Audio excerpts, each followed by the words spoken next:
परमेश्वर ने आदम को अपने स्वरूप बनाया।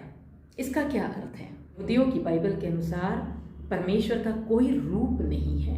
परमेश्वर को हम समय में नहीं बांध सकते हैं, परमेश्वर को हम किसी रूप में नहीं बांध सकते हैं। परमेश्वर का दायरा की कोई सीमा नहीं है, असीमित है, अनंतकालीन है, उनका कोई रूप नहीं है। तो उनके स्वरूप, परमेश्वर के स्वरूप, परमेश्वर ने अपने स्वरूप मनुष्य को बनाया, अर्थात परमेश्वर ने अपने गुण, अपने स्वभाव मानव को दिए हैं।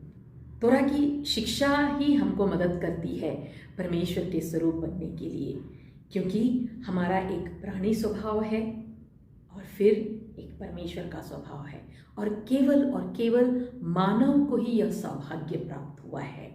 परमेश्वर का स्वभाव पाने का मानव को ही सौभाग्य प्राप्त हुआ है। और दूसरी बात, परमेश्वर ने मानव को सबसे बड़ा गिफ्ट दिया है कि अपने लिए, खुद के लिए चुनाव करने का, मुझे क्या चाहिए और क्या नहीं चाहिए।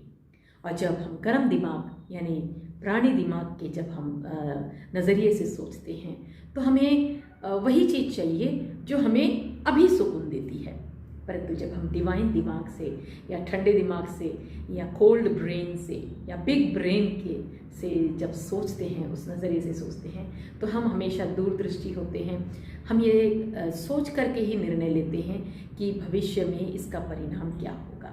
और यह सारी शिक्षा हमें तोरा की शिक्षा से ये सारी बातें हमें समझ में आती है। जीवन को बेहतरीन बनाना, जीवन को, क्योंकि प्रत्येक मानव जो है कोई भी परफेक्ट नहीं है, और तोरा परफेक्ट लोगों के लिए है ही नहीं।